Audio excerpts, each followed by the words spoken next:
आज की एक और नई वीडियो में हम सीखने वाले हैं the invisible living world beyond our naked eye chapter number 2 class 8 की NCERT science textbook Curiosity में से सबसे पहले हम सीखेंगे प्रॉब एंड पॉन्डर। उसमें कुछ 3 हमें क्वेश्चंस दिए गए हैं ताकि हमारी जो क्यूरियोसिटी है वो जागरूक हो और क्यूरियोसिटी के अनुसार हम कुछ क्वेश्चन पूछें। फिर उसके बाद आगे दिया गया है कि कुछ बहुत ज़्यादा छोटे जीव होते हैं, एक कर्टन साइज से तक हम देख पाते हैं। सबसे छोटा जो एनिमल है जो हम देख पाते हैं वो है एंट। एंट से ज़्यादा छोटे हम चीज़ें नहीं देख पाते, तो इसलिए बाद में जब लोगों ने एक ग्लास का इन्वेंशन किया जो छोटी चीज़ों को बहुत ज़्यादा बड़ा करके दिखाता था, चींटी को एक चूहे के साइज में करके दिखाता था, तो वो ग्लास का शेप कुछ इस प्रकार था जिस वजह से वो लेंटिन सीड्स जो थे उनके जैसा दिखता था, इसलिए उन्हें लेंस भी कहा गया था। कई समय तक इन लेंसेज को बहुत ज़्यादा इम्प्रूव किया गया। इनको अगर ये ऐसे है तो इसको और इम्प्रूव करके इतना कर दिया ताकि वो बहुत ज़्यादा लाइट को कन्वर्ट कर सके, जो लाइट का कन्वर्जिंग पॉइंट है बहुत कम हो जाए, इसलिए। फिर उसके बाद उसकी बहुत ज़्यादा रेंज रही, जैसे एक माइक्रोस्कोप से लेकर एक मैग्नीफाइंग ग्लास से लेकर एक माइक्रोस्कोप, और कई सारे इन्वेंशंस उन्होंने किए। तो इन इन्वेंशंस की वजह से बहुत जो माइक्रो ऑर्गेनिजम्स के जो वर्ल्ड है तो वो हमारे सामने पेश हुआ। फिर उसके बाद हम सीखेंगे, हमें बताया गया है कि कोई भी प्लांट या एनिमल जो जीवित है उसे ऑर्गेनिज्म कहा जाता है। इन छोटे ऑर्गेनिजम्स को हम क्या कहेंगे, तो इन्हें हम माइक्रो ऑर्गेनिजम्स कहेंगे। फिर उसके बाद एक एक्टिविटी दी गई है इन लेंसेज को प्रूव करने के लिए, लेट अस ऑब्जर्व। तो उसमें हमें एक राउंड बॉटम फ्लास्क देखना है और उसमें आप देख सकते हैं ये बुक को इतना ज़्यादा कन्वर्ज कर रहा है कि वो इतने अक्षर ये इतने दिख रहे हैं। फिर उसके बाद जो लेटर्स हैं वो बहुत ज़्यादा इनलार्ज हो गए हैं, जो लाइट थी वो कन्वर्ज हो गई थी एक जगह पे। फिर एवर हर्ड ऑफ दिया गया है जिसमें एक रॉबर्ट हुके नाम के एक साइंटिस्ट के बारे में बताया गया है, जिन्होंने माइक्रोग्राफिया नाम की एक बुक पब्लिश की थी। वे केयरफुल ऑब्जर्वेंट और उसके आर्टिस्ट थे और उन्होंने डिटेल ड्राइंग शो की थी अपने इस बुक में, और वो भी अपने एक टूल के साथ जिसे उन्होंने माइक्रोस्कोप कहा था। एक माइक्रोस्कोप जो था वो 200 से 300 टाइम्स ज़्यादा करके एक चीज़ को दिखाता था, जितना हम एक अनएडेड आई से देखते हैं। फिर उन्होंने एक दिन एक थिन स्लाइस ऑफ कॉर्क क्या होता है, जो जो लोग बैडमिंटन खेलते हैं उन उस कॉर्क का ये पार्ट जो है वो कॉर्क कहा जाता है। तो उसमें बहुत सारे स्मॉल और एम्प्टी स्पेसेस थे, तो इन्होंने उनको हनीकॉम्ब की याद दिलाई, तो इसलिए उन्होंने उनको सेल नाम दिया। तो ये सबसे पहला टाइम था जिस टाइम पे बेसिक यूनिट ऑफ लाइफ को यूज़ किया गया था और सेल कहा गया था। तो ये है उनकी बुक है माइक्रोग्राफिया नाम की, ऑफ मिनट बॉडीज़ उन्होंने क्यों, बहुत कम bodies made by magnifying glasses with observations and queries by, देखो इनका नाम भी इधर लिखा गया है, fellow of the royal society. ये रॉयल सोसाइटी से बिलोंग करते थे। फिर उसके बाद ऊपर चलते हैं, एंड फिर इसी टाइम के आसपास 1660s में एंटोनी वैन ल्यूवेनहोक एक डच साइंटिस्ट थे। उन्होंने बहुत अच्छी लेंसेज बनाई जिसकी वजह से वो माइक्रोस्कोप्स को इन्वेंट कर पाए, और वो पहले इंसान थे जिन्होंने लिविंग थिंग्स को देखा था। बल्कि रॉबर्ट हुक ने नॉन लिविंग थिंग कॉर्क को देखा था। इस वजह से उन्हें माइक्रोबायोलॉजी का फादर भी कहा जाता है। फिर उसके बाद हम इधर रॉबर्ट हुक के जो माइक्रोस्कोप है उसको ऑब्जर्व करेंगे। ये उनका बैरल है, और फिर उसके बाद इसमें उनकी आई पीस, और इसमें ये जो बैरल है इसमें बहुत सारे कॉन्वेक्स लेंसेज को फिक्स किया गया है। ये ऑब्जर्विंग पॉइंट, और नीचे इधर स्टैंड बेस के लिए। और जो माइक्रोस्कोप, जब हम एक माइक्रोस्कोप देखते हैं तब नीचे से एक लाइट आती है, क्योंकि हम लाइट की वजह से ही देख पाते हैं। लाइट की वीडियो आपको हम अपलोड करेंगे, तो वह वीडियो आप ज़रूर देखिएगा ताकि आप लाइट का भी कॉन्सेप्ट समझ सकें। तो ये जो था एक ऑयल फ्लास्क था, ये एक फ्लेम जो थी इधर लाइट रिफ्लेक्ट करती है, और राउंड बॉटम फ्लास्क को यूज़ किया जाता ताकि वो लाइट इधर कन्वर्ज हो जाए, और इधर ये लाइट इधर कन्वर्ज हो गई, इधर रिफ्लेक्ट होगी, ताकि जब कोई इंसान इधर देखेगा तो उसे वो दिख जाएगी। फिर उसके बाद व्हाट इज़ ए सेल। तो सारे लिविंग बींग्स जो है वो सेल से ही बने हैं। आप सोच रहे होंगे कि सेल दिखता कैसे है, तो उसे हम देखने के लिए एक चीज़ यूज़ करते हैं जिसे हम माइक्रोस्कोप कहते हैं। फिर उसके बाद हम एक एक्सपेरिमेंट करेंगे जिसमें हम ऑयल पील के छिलके, एक पतली सी थिन लेयर को निकाल के, जिसे हम ऑयल पील भी कहते हैं, उसे निकाल कर एक उस पर एक्सपेरिमेंट करेंगे जिसमें हम एक ड्रॉप डालेंगे सैफरन की, और उस पर ग्लिसरीन डाल के उसे एक माइक्रोस्कोप के नीचे टेस्ट करेंगे। तो उसे हम थोड़ा सा डिटेल में बता देता हूँ। सबसे पहले हमें एक लेनी है पेट्री डिश में हम वो ऑयल पील निकाल के ऊपर फोर्सेप्स से हम निकालेंगे और इधर रखेंगे। फिर सैफरनिन नाम का एक रेड डाई होता है, उसे डालेंगे, और ऑयल पील है इधर, उसे थोड़ी देर सूखने देंगे। फिर उसमें थोड़ा सा वाटर डालेंगे और उसे एक थिन ब्रश के साथ दूसरे एक कवर स्लिप पर डालेंगे। दूसरे ग्लास लाइट पर डालने के साथ साथ हम ग्लिसरीन डालेंगे और एक कवर स्लिप डालेंगे, ताकि एक्स्ट्रा जो ग्लिसरीन है वो उसके साइड में जमा हो जाए। फिर उसके बाद माइक्रोस्कोप से ऑब्जर्व करेंगे। जो हमें रिज़ल्ट मिलेगा वो होगा एक मिनट में आपको रिज़ल्ट दिखा दूँ। यह हमारा रिज़ल्ट रहेगा जो बिल्कुल एक ब्रिक वॉल की तरह दिख रहा है, क्योंकि सेल्स को बहुत ज़्यादा ऐसे ब्रिक टाइप में हम अरेंज करते हैं ताकि वो एक कॉम्प्लेक्स एक ऑर्गेनिज्म को दिखा पाए। इसमें हम क्या क्या पार्ट्स ऑब्जर्व करते हैं, हम सेल वॉल ऑब्जर्व करते हैं, सेल मेम्ब्रेन, न्यूक्लियस और साइटोप्लाज्म ऑब्जर्व करते हैं। सेल वॉल, क्योंकि ऑनियन पील है, ऑनियन पील में प्लांट सेल होता है, इसलिए इसमें सेल वॉल है। इसके बारे में हम आगे सीखेंगे।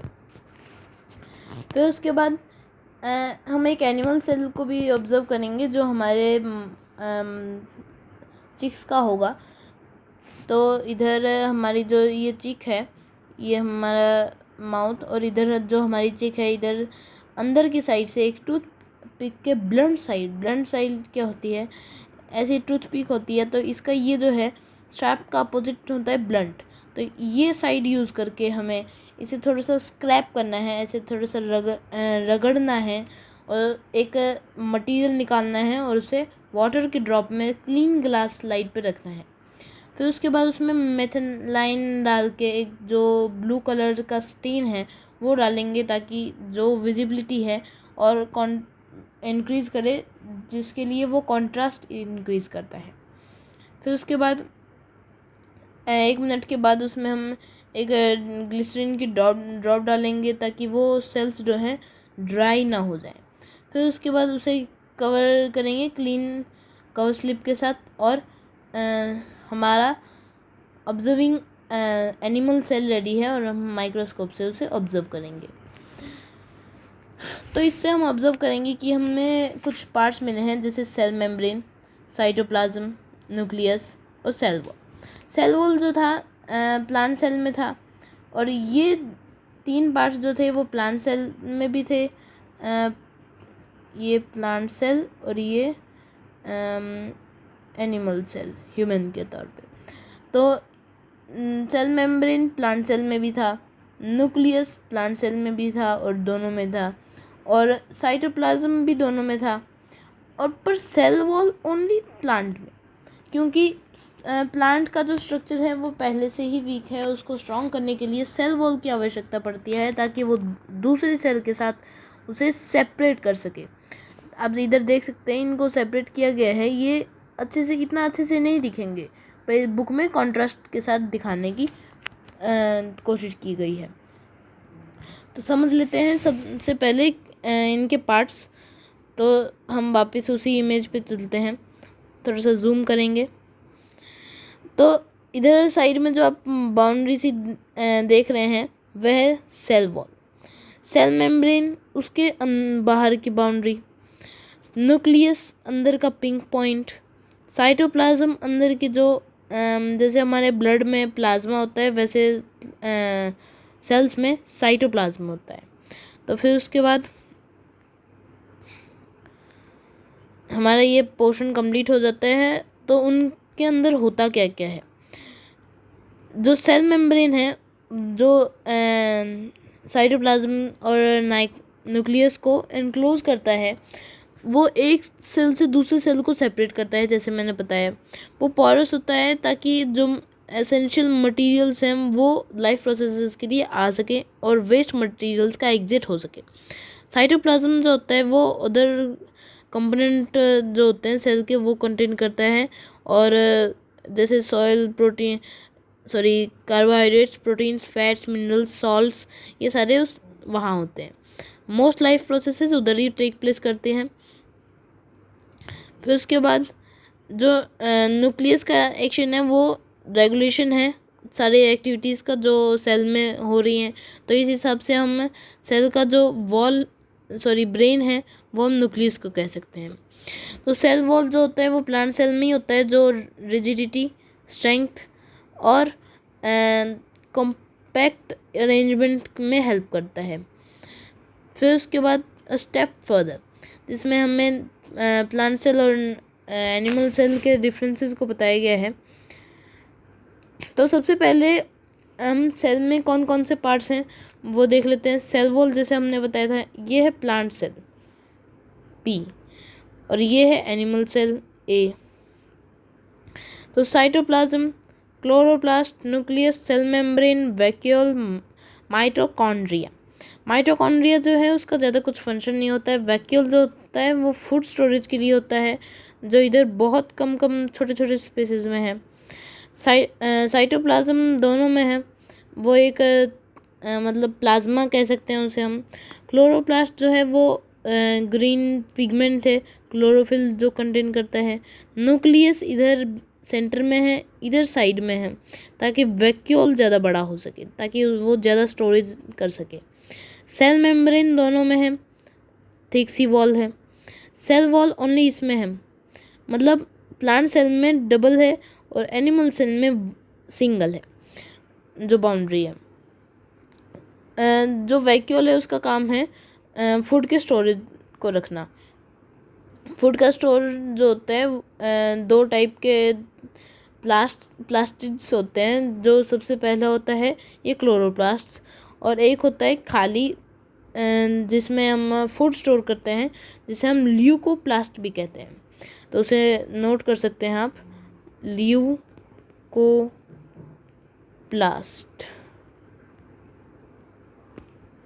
फिर उसके बाद एक सिस्टमेटिक ड्राइंग थी ये। फिर हम शेप और स्ट्रक्चर के वेरिएशन को समझेंगे। आप देख सकते हैं ये एक मसल सेल है और ये एक नर्व सेल है। मसल सेल जो है वो फाइबर से बना हुआ है और स्ट्रेच हो रहा है, बल्कि जो नर्व सेल है वो उसका मतलब ट्री की टाइप में शेप है। ये रूट्स, ये लीव्स, मतलब वो फैला हुआ है। क्यों? क्योंकि उसका फंक्शन ही ऐसा है। मसल्स को कॉन्ट्रैक्ट करना पड़ता है और एक्सपेंड भी करना पड़ता है, इसलिए उसमें फाइबर्स हैं, वो फाइबर रिच है। पर नर्व सेल जो है वो जो इन्फॉर्मेशन है उनके ट्रांसफॉर्मेशन के लिए चाहिए होता है। इधर से इन्फॉर्मेशन लेंगे, इधर ट्रांसफ़र करेंगे, ये इधर से इधर, इधर से इधर, इधर इधर, मतलब ज़्यादा एरिया कवर होगा। पर अगर इस तरह होता तो इधर से आता और इधर से एक जगह, तो इसलिए नर्व सेल की मात्रा ज़्यादा होती, जो हमें चाहिए नहीं। तो फिर उसके बाद नर्व सेल्स में जो न्यूरॉन्स होते हैं वो मैसेजेस कैरी करते हैं, उसके बारे में बताया गया है। तो इसी प्रकार अलग अलग टाइप के होते हैं। फिर ये हमारा ऑर्गेनाइजेशन का लेवल दिखाया गया है इधर, जिसमें सेल, सेल बनता है, सबसे पहले सेल के साथ मिलने से टिश्यू बनता है, स्पेसिफिक टिश्यू से और सारे ऑर्गन्स मिलके ऑर्गन सिस्टम, जैसे digestive system, respiratory system, circulatory system, excretory system और नर्वस सिस्टम। फिर उसके बाद एक ऑर्गेनिज्म बनता है इन सारे सिस्टम को मिलाकर। फिर एंड इतने सारे सेल्स वाले इन ऑर्गेनिज्म को मल्टी सेलुलर ऑर्गेनिज्म कहते हैं और सिंगल सेल वाला ऑर्गेनिज्म को यूनिसेलुलर ऑर्गेनिज्म कहते हैं। फिर आगे बढ़ते हैं हम। जो एक सबसे बड़ा सिंगल सेलुलर ऑर्गेनिज्म जो है वो हमारे सामने है एक ऑस्ट्रिच का एग। उसमें एक्स्ट्रा कंपोनेंट्स होते हैं और वो 130 से 170 के डायमीटर का होता है, मतलब 17 सेंटीमीटर जितना बड़ा होता है। उसमें एक आउटर शेल होती है एक्स्ट्रा और एक वाइट लिक्विड होता है जो जैसे हमें मिल्क चाहिए होता है वैसे ही वो अंदर का जो यॉल्क है, यॉल्क में जो एग है उसे चाहिए होता है। फिर उसके बाद माइक्रो ऑर्गेनिजम्स के बारे में बताया गया है, फिर से यूनिसेलुलर और मल्टी सेलुलर। जो माइक्रो ऑर्गेनिजम्स हैं वो कहीं पे भी सर्वाइव कर सकते हैं, मून पे सर्वाइव कर सकते हैं, वाटर में सर्वाइव कर सकते हैं, हाई टेम्परेचर, लो टेम्परेचर और एयर में सर्वाइव कर सकते हैं, लैंड पे सर्वाइव कर सकते हैं। इतने सारे एरियाज़ में वो सर्वाइव कर सकते हैं, मतलब बहुत सारे उनकी डेथ रेट बहुत कम होती है। वो हमारे बॉडी में भी हैं, हमारे आसपास में भी हैं, हमारे खाने में भी हैं, बहुत हेल्पफुल भी हैं पर हार्मफुल भी हैं। तो उन्हें हम फोल्डस्कोप से भी देख सकते हैं। फोल्डस्कोप एक डिवाइस है जिससे हम इन चीज़ों को देखते हैं। वो कुछ इस प्रकार का दिखता है। वो मतलब थोड़ा सा महंगा आता है पर उसकी जो कंपैरिजन है लेबोरेटरी माइक्रोस्कोप से, उससे उसकी क्वालिटी कम है, पर वो जूम अच्छा एक घरेलू माइक्रोस्कोप के रूप में यूज़ किया जा सकता है। फिर हम एक पॉन्ड वाटर को ऑब्जर्व करेंगे या स्टेगनेंट वाटर और सॉइल सेपरेशन को। पॉन्ड वाटर को हम कलेक्ट करके फिर उसके बाद उसको एक माइक्रोस्कोप स्लाइड में डाल के उसे हम ऑब्जर्व करेंगे, उस पर कवर स्लिप डाल के। फिर उसके बाद एक सॉइल सस्पेंशन के लिए सॉइल को तो हम वाटर में मिला के डिकंटेशन करके ऊपर का वाटर कलेक्ट करके उसके बाद उसको यूज़ कर सकते हैं। एक कवर स्लिप डालो और यूज़ करो, ऑब्जर्व करो, तो उसे हम एक सॉइल सस्पेंशन भी कह सकते हैं। तो इनके बारे में हम जान लेते हैं। पॉन्ड वाटर में हम क्या क्या देख सकते हैं। एमोइबा देख सकते हैं, पेनमेशियम देख सकते हैं, एल्गाई देख सकते हैं। ये जो एल्गाई इधर दिखाया गया है उसका नाम है कैलीमेनिडोमोनास। तो एमोइबा जो है उसके कुछ रिमार्क्स भी हैं। उसके इरेगुलर शेप है, वो मूव करता है क्योंकि वो लिविंग है, सिंगल सेल ऑर्गेनिज्म है। ये तीनों की तीनों सिंगल सेल ऑर्गेनिज्म हैं, एक जगह से दूसरी जगह मूव करते हैं। ये ग्रीन कलर है। बाकी ये दोनों heterotrophic mode of nutrition use करते हैं, उनका एक अलग अलग स्ट्रक्चर है। इसका मतलब हमारे स्लीपर्स के शेप का स्ट्रक्चर है, इसका इरेगुलर शेप का स्ट्रक्चर है और इसका एक उल्टे बैलून का स्ट्रक्चर है और 2 एंटीना टाइप के हैं। और इसमें ग्रीन पिगमेंट का प्रेजेंस भी है जिसकी वजह से ये फोटोसिंथेसिस को परफॉर्म कर सकता है। और सॉइल सस्पेंशन में हमें फंगाई दिख सकता है, ब्रेड मोल्ड और मोल्ड भी दिख सकता है, एल्गाई भी दिख सकता है। एल्गाई की जो अपीयरेंस है वो नहीं दिखेगी और बैक्टीरिया हर जगह है। तो जो मोल्ड है उसका ब्रांच स्ट्रक्चर है, इसमें स्पोर्स होते हैं, स्पोरेंजियम भी कहते हैं उन्हें। और इधर बैक्टीरिया तो अलग अलग शेप के हो ही सकते हैं, जैसे इधर दिखा रखा है round, comma, like a dash, spiral और इरेगुलर। फिर उसके बाद हम वायरसेस के बारे में बताया गया है कि वायरसेस जो हैं वो माइक्रोस्कोपिक हैं, उनमें सेल नहीं होते और वो जिंदा और मरने के बीच में लाई करते हैं, मतलब वो जीते भी नहीं पर मरते भी नहीं। वो एक होस्ट सेल पे ज़िंदा रहते हैं और जब होस्ट सेल पे नहीं होते तब वो सरवाइव करते हैं ऐसे ही, और वो हमेशा एक होस्ट सेल को ही यूज़ करते हैं और उसे एक स्पेसिफिक एरिया को इन्फेक्ट करते हैं। अगर आप लीवर के वायरस के सेल को लेंगे और स्टोमक में डालेंगे तो उसका कुछ इफ़ेक्ट नहीं रहेगा। जब वो सेल लीवर के पास पहुंचेगा तब वो लीवर ख़राब करेगा, पर स्टोमक को वो ख़राब नहीं कर सकता, उसके पास ये एबिलिटी है ही नहीं। हम माइक्रोब्स के साथ कैसे कनेक्टेड हैं? देखिए, ये एक फ्रूट है ऑरेंज, तो उसके ऊपर फंगाई ग्रो किया है, तो इससे हम कैसे कनेक्टेड हैं? आपको पता होगा कि पिकल्स और मुरब्बा सब ने खाए होंगे, उनमें सॉल्ट या शुगर यूज़ किया जाता है या स्पाइसेस यूज़ किए जाते हैं उनके प्रिजर्वेशन के लिए। इन हाई कंसनट्रेशन में जो माइक्रो ऑर्गेनिजम्स हैं वो ग्रो नहीं कर सकते हैं। ये एक उनके लिए पेरिसेबल कंडीशन से दूर चला जाता है। पेरिसेबल कंडीशन मतलब जिसमें वो ग्रो कर सकते हैं। और उसके बाद हम देखेंगे कि उन्हें कैसे वो कहाँ कहाँ पाए जा सकते हैं। हमारे स्टोमक में भी पाए जाते हैं। हमारे स्टोमक में वो क्या काम करते हैं? जो फूड है उसको पचाने में हेल्प करते हैं। स्मॉल इंटेस्टाइन में जो हार्मफुल वाले हैं वो उसको डाइजेस्ट करके और उसका वेस्ट प्रोड्यूस करके हमारे एक्सक्रीशन के दौरान निकल जाता है वो वेस्ट भी। और एनवायरनमेंट को भी क्लीन करते हैं वो भी कंपोस्टिंग के साथ, जैसे इधर देख सकते हैं कंपोस्ट। और फिर उसके बाद उसे मैन्योर के रूप में यूज़ किया जाता है। वो बेसिक होता है नेचर में और बहुत ज़्यादा हेल्पफुल होता है। सॉइल की फर्टिलिटी इंक्रीज़ करता है, सॉइल के टेक्सचर को इंक्रीज़ करता है और बहुत ज़्यादा हेल्पफुल भी है। हमारे फिर साइंटिफिक हेरिटेज के बारे में बताया गया है, जिसमें अदृश्य और दृश्य का यूज़ किया गया था वेदों में, स्पेशली अथर्ववेद में, जैसे क्रीमी, जिसमें इसे क्रीमी नाम से प्रेफर किया गया है। फिर उसके बाद हमारे फूड के ब्रेकडाउन के लिए भी ये हेल्पफुल है, न्यूट्रिएंट्स के ब्रेकडाउन के लिए भी। और डेड ऑर्गेनिज्म है उन्हें मैन्योर में कन्वर्ट कर देता है। तो ऐसे ये माइक्रोब्स हमारे लिए हेल्पफुल है। तो माइक्रोब्स के लिए बायोगैस भी प्रोड्यूस करते हैं और वेस्ट वाटर जो है उसमें भी वो बायोगैस प्रोड्यूस करके वेस्ट वाटर को भी हेल्पफुल बनाते हैं, जो एनएरोबिक बैक्टीरियाओं का काम होता है, जिन्हें एयर की ज़रूरत नहीं होती जीवन के लिए। फिर हम एक लास्ट हमारा टॉपिक कवर करेंगे जो है आनंद मोहन चक्रवर्ती। डॉक्टर आनंद मोहन चक्रवर्ती जो 1938 में उनका जन्म हुआ था और 2020 में उनका देहांत हो गया। वो एक साइंटिस्ट थे, उन्होंने एक बैक्टीरिया डिस्कवर किया था 1971 में, जो एक ऑयल स्पिल्स के ऊपर फीड करता था।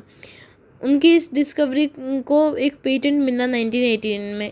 जो पेटेंट होता है वो एक कॉपीराइट होता है पर्सन पे, जो कोई और कॉपी नहीं कर सकता और उसकी परमिशन के बिना उसे उसके इन्वेंशन को यूज़ भी नहीं कर सकता।